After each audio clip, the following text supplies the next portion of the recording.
These Indigenous teachings can create problems for you, and I'll tell you why. If you've tried to learn Indigenous teachings to reconnect with your Indigenous identity or to be a good ally for Indigenous people in your life, you might have had a hard time with some teachings. I say this because I have had trouble with some traditional Indigenous teachings, which creates frustrations for me in trying to live by them and not quite understanding why I don't feel quite right about them until I took the time to reflect and overcome some of the issues I'm about to share with you. Did you know that Indigenous teachings can create major problems for you if you're not careful? In this video, I'm going to show you why and how certain teachings can be troublesome and what you can do to protect yourself. Hi there, my name is Mallory and I'm an Anishinaabe from Ashkigamong, which is a Williams Treaty First Nation located in Ontario. For many years, I've been doing deep reflection and researching on my family's traditional teachings and other knowledge from nations across Turtle Island. My experiences have taught me a lot about the problems you can face from trying to incorporate certain teachings in your life without understanding all of the implications. In this video, I'll be sharing some of these lessons with you so that you can make sure that you are taking care of yourself and your well-being, especially while exploring Indigenous ways of knowing and cultural practices. All right, teaching number 1, community first. The teaching of community first, or Adénawin, is seen across Canada and the United States tribal communities as putting the betterment of your community ahead of yourself. I'd love to know if you have heard of this before. Let me know in the comments below. Now, why might putting community needs first ever create problems? Well, first, when you're using community and family interchangeably, putting your family first is great, but putting others first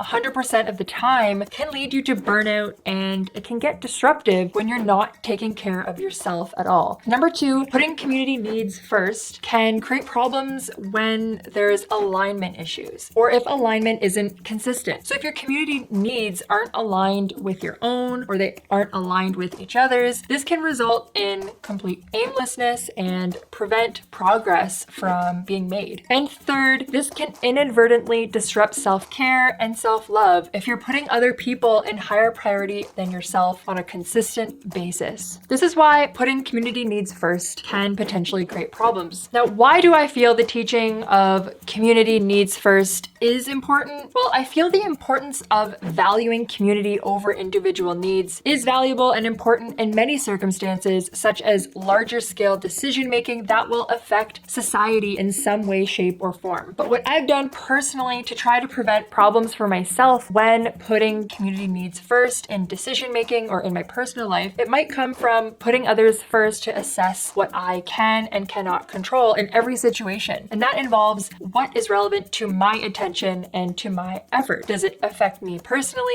Is the expectation of community needs forcing commonality and preventing growth in some ways? These are some of the considerations that have helped me, and hopefully they can help yourself as well. Now, teaching number 2, prioritizing traditions. Now, what exactly is the teaching of prioritizing traditions? This one isn't so much a teaching as it is a way of being. Traditions are prioritized over change or doing things differently. Now, what has been done in tradition in our family or in our community is always brought to the center and brought to the front of the line. Now, what are traditions exactly? Traditions are more or less habits that are either big or small in scope. Something you do every year, every season, month, or every day can all be considered traditions. Now, rituals in our daily lives are proven to be powerful for regulating our emotional well-being because they offer continuity and predictability. However, why might prioritizing traditions be potentially troublesome? First, I personally have found traditions being the most important thing to be a problem for when some reason if it's impossible for the traditions to be carried out. I've experienced this firsthand with holidays or family separation, death of a family member, resulting in it being impossible for a tradition to be followed. And what do you do then? Secondly, traditions can be an issue when they prevent new experiences. For example, if every summer you go on a week-long camping trip, you're missing out on a new experience that you could potentially have by trying something different. And third, similar to new experiences, traditions can prevent growth. For example, it's traditional to do certain processes this way, but a new process might be more impactful or better. Many Indigenous events I've seen across Turtle Island or events in communities are not well attended, or in other words, optimized as well as they could be due to traditions that are outdated and don't necessarily make sense anymore. Can you relate to any of these personal experiences on your own? Let me know in the comments below. Now, I feel that prioritizing traditions are very important in many situations. I found traditions to be extremely valuable in bringing people together, creating opportunities for belonging, a sense of comfort for everyone involved, which fulfills our emotional needs as human beings. We naturally need connection and shared experiences, and traditions often fulfill that need. Traditions that foster connections are extremely beneficial for our mental and emotional well-being. Now, what I've personally done to try to prevent problems for myself when understanding when to prioritize traditions or when not to are very much on a personal level. I try to always use the medicine wheel teachings to help guide me in what to do in so many of life's situations. This comes with knowing yourself well and having a high sense of self-awareness. But for me, as a very independent person who's also introverted, if I'm feeling a lack of growth or inspiration, that usually means I need to stray from tradition. If I'm feeling sad or anxious and missing personal connections with others, this means I could absolutely use the emotional comfort that comes with being with friends or family. This might come in an opportunity that's spontaneous or connecting with friends and family, whether it's a new or a ritual gathering. Teaching number 3, smudging as a gratitude practice. Now, what exactly is this teaching of smudging with sage as a gratitude practice? I have a lot of videos on smudging with sage. You can check out some of the links down below. But real quick, smudging is a gratitude practice that helps us to be grateful, practice what we're grateful for, and also to attract positive energy through the smoke of burning sage. So you might be wondering, why might smudging with sage as a gratitude practice create problems? How could it possibly do that? Well, first, expectations on what you're asking for when you're smudging could be a problem for you by expecting something in return. Also, too much gratitude can sometimes stand in the way of growth and fulfillment when it's confused with complacency. Now, more information on some of the mistakes that people can make while smudging, you can watch this video right here for more of that information. Now, why I feel that smudging with sage is important? Well, smudging is so valuable as it has many amazing benefits and is very important to Indigenous culture across Turtle Island and many Indigenous cultures across the world. It also enhances focus. It's a spiritual practice that helps us connect with our own spirit and spirits of our ancestors. Now, what I've done to try to prevent problems for myself when I'm personally smudging with sage is to avoid asking for too much. Thankfully, I've been really close to my granny and other elders that don't smudge in this way of asking for things. It's more of a common mistake that's made when you are introduced through trendy smudging. But I want to mention it as it is a potential problem that people experience, and it's something that interferes with people's experience sometimes. And often that's only due to lack of understanding. So if you watch more of my videos on the importance of smudging with sage and how to do so intentionally, you won't have anything to worry about. Teaching number 4, wisdom above all else. What exactly is the teaching of wisdom above all else? Honoring and prioritizing elder knowledge is a common understanding across Indigenous communities of Turtle Island. Now, why could elder wisdom above all else ever create problems? Now, please don't bite my head off with this one. I believe respecting and honoring elders is crucial, and I'm very fortunate to have my granny's guidance every single day of my life, but especially on this point I'm about to share. Now, sometimes elders are knowledgeable, but sometimes elders are not knowledgeable, and that's just the truth. Too often, Indigenous people who are seniors are expected to have cultural knowledge when they just don't, and it could put them in a situation where they're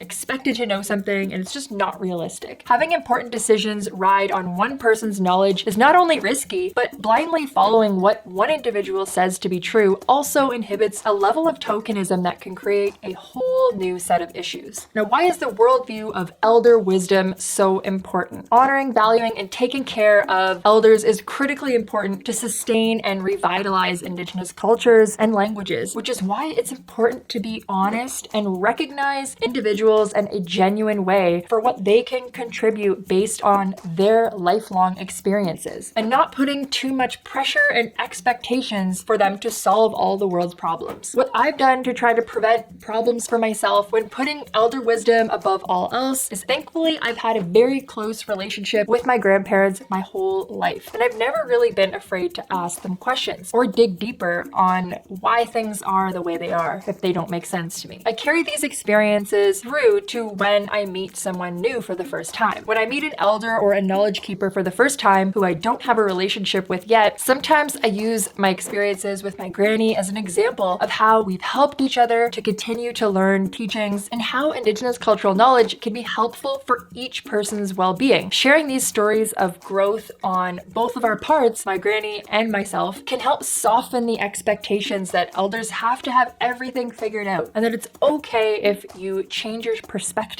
when you discover new information at any point in your life. It's never too late to try something new, and it's never too late to continue to grow. Now, teaching number 5, don't ask for more than you need. Now, what exactly is this teaching of never asking for more than you need? This teaching is very much aligned with the importance of gratitude, respect, and humility. Knowing your place in the world. Tabgadan means to be satisfied with what you have. The teaching of Tabgadan is specifically helpful in appreciating the gifts given by Creator and appreciating each aspect of life for what it brings you. Now, you might be wondering why never asking for more than you need could ever create problems. Well, being fully satisfied with your life can also lead to complacency, which is a lack of growth, which is a necessary part of your life. If what you want more of is things that are healthy, improving your well-being, and aren't hurting anyone, I think it's okay to want more, and being clear on what exactly you're asking too much of can be helpful as well. Now, why I feel like the teaching of being satisfied is really important. This teaching is important as it deters greediness or harming the earth. The worldview of valuing sustainability and making sure that you use everything that you've been given is really important here. The creation of this teaching focuses on fully appreciating everything life has already given, which is an important balance in life. Now, what I've done to try to prevent problems for myself in the expectation of never asking for more than you need is, again, having self-awareness on what you actually need, and the most important part, why. If what you think you need is going to bring you happiness, why will it bring you happiness? Asking these important questions is everything. What I try to tell myself is that it's okay to want more of yourself and more for yourself. It's about balancing growth and ambition with gratitude and appreciation for what life has already brought you or gifted you. I hope you found this video helpful. Let me know your thoughts in the comments. Chimigwech, and I'll see you next time.